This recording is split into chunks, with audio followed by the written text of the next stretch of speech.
Hi. So you're thinking about buying one of these with all of that, or even one of these with all those lenses.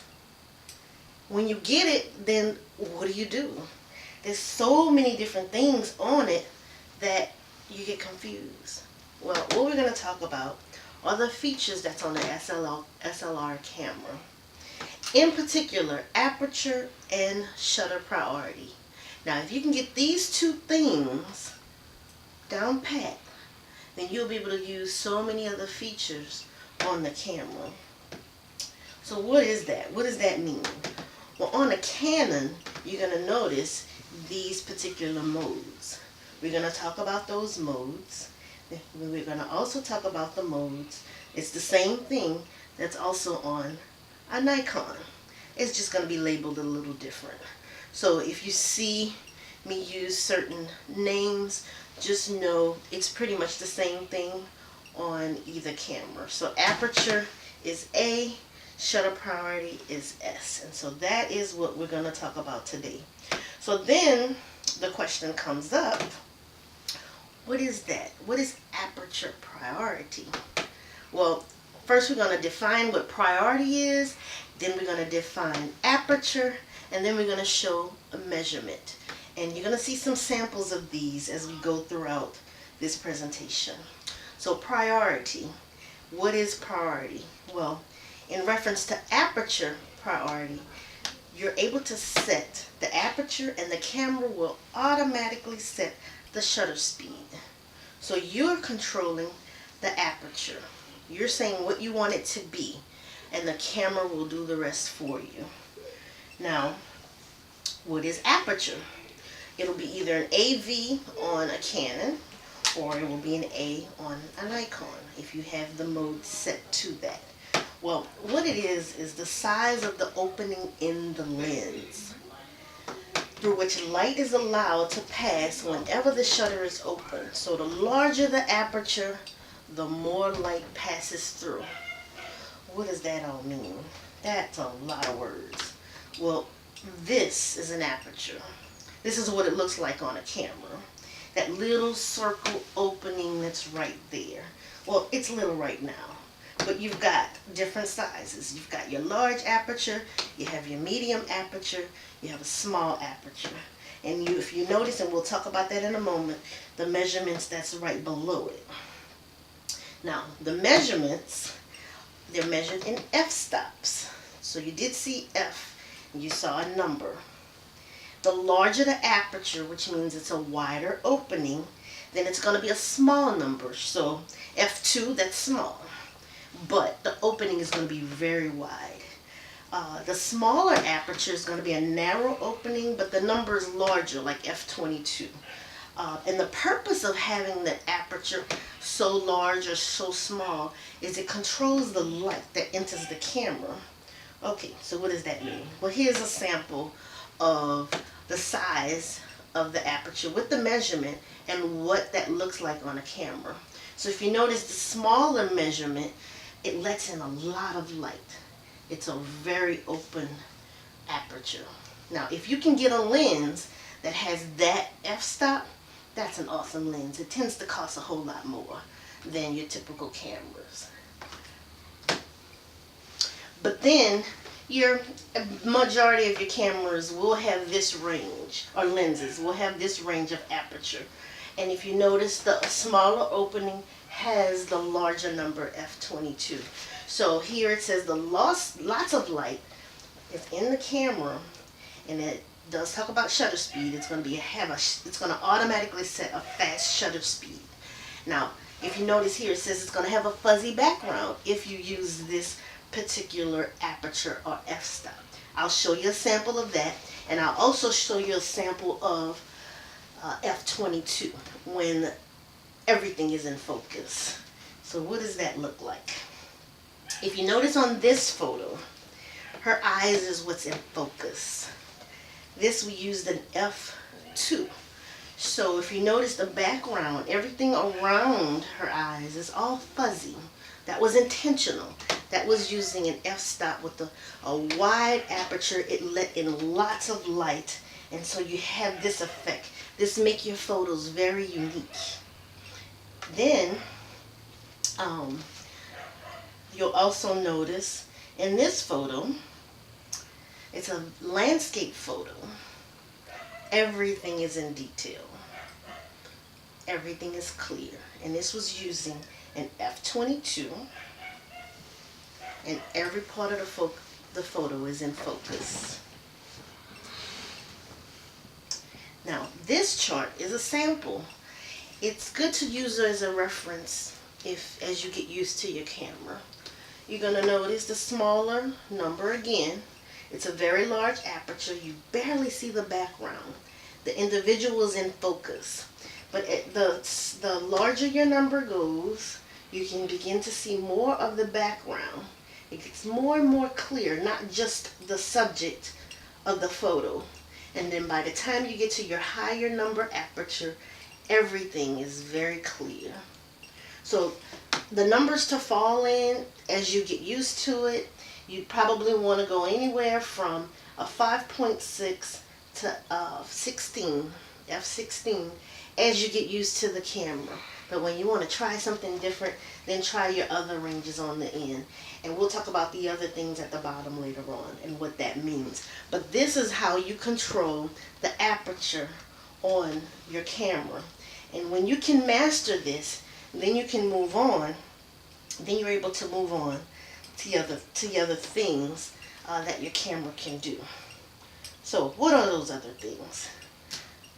And don't forget, with aperture, it measures f-stops. But let's go on to shutter priority. Now we're going to do the same thing. We're going to define what priority is in relation to shutter priority. We're going to define shutter and also show what the measurement looks like.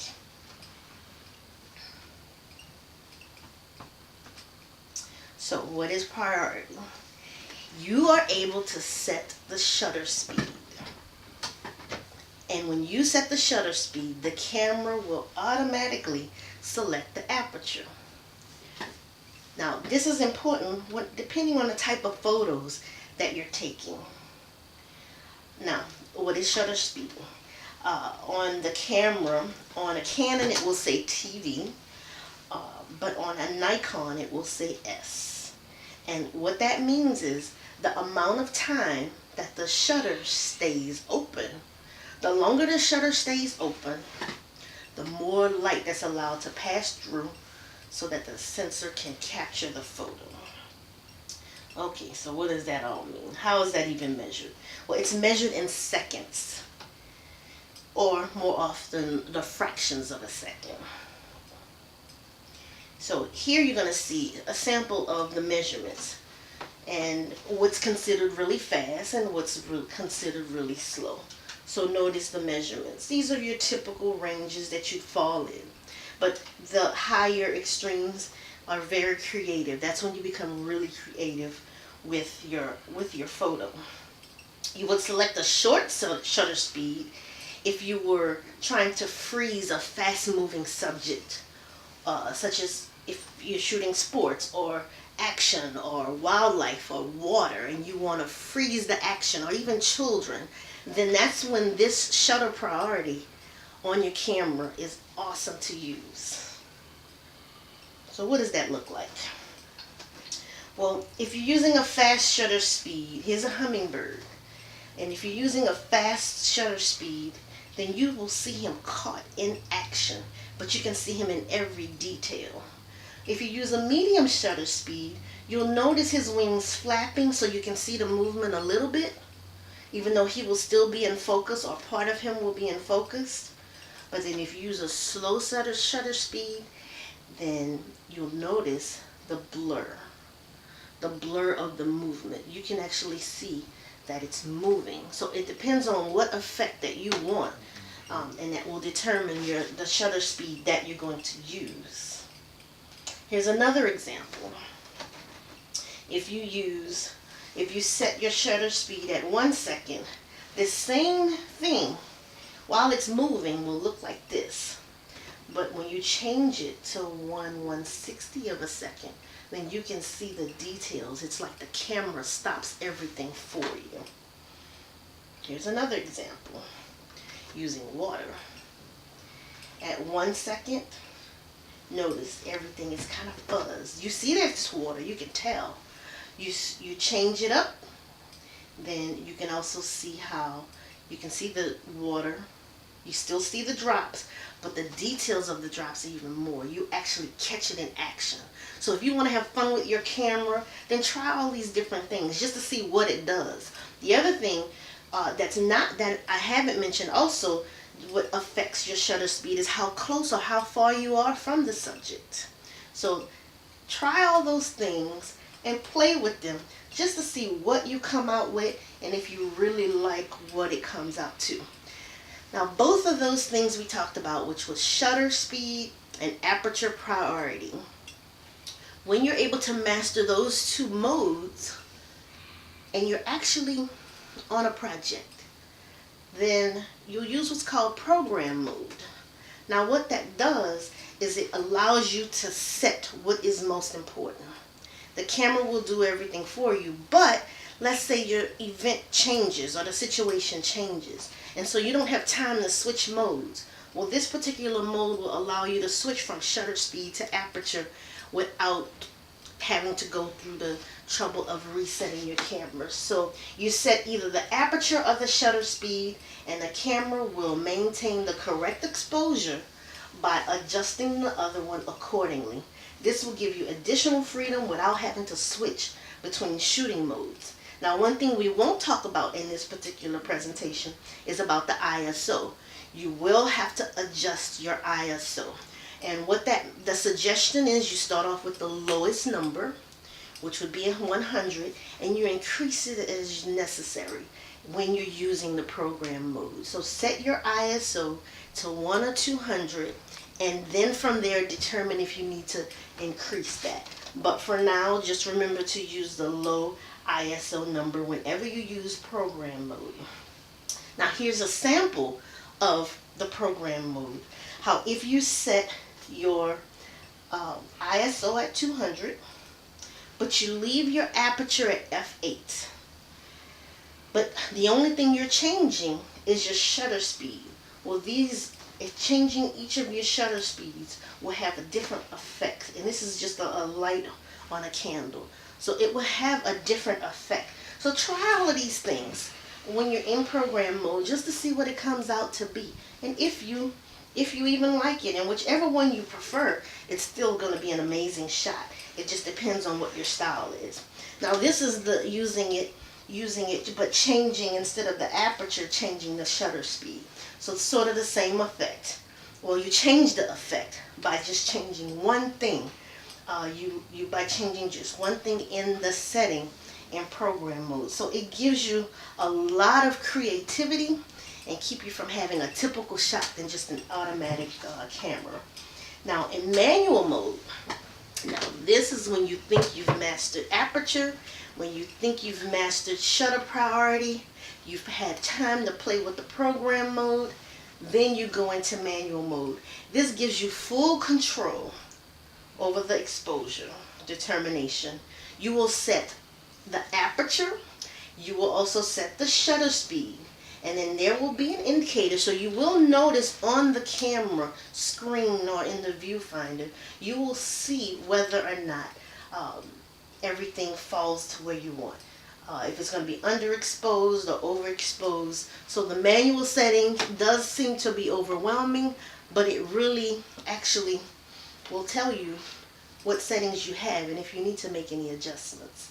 And so when you get to the manual mode, when you're able to get to that point on your camera, you really get to have flexibility and have a lot of fun with what you're doing. And you'll be able to do shots like this.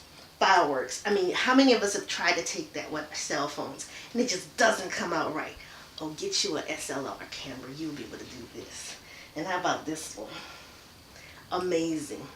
I mean, this is almost the way the human eye sees it, but you can't take that with just a regular camera. But if you're able to adjust the settings, you'll be able to get this. So have fun with your camera.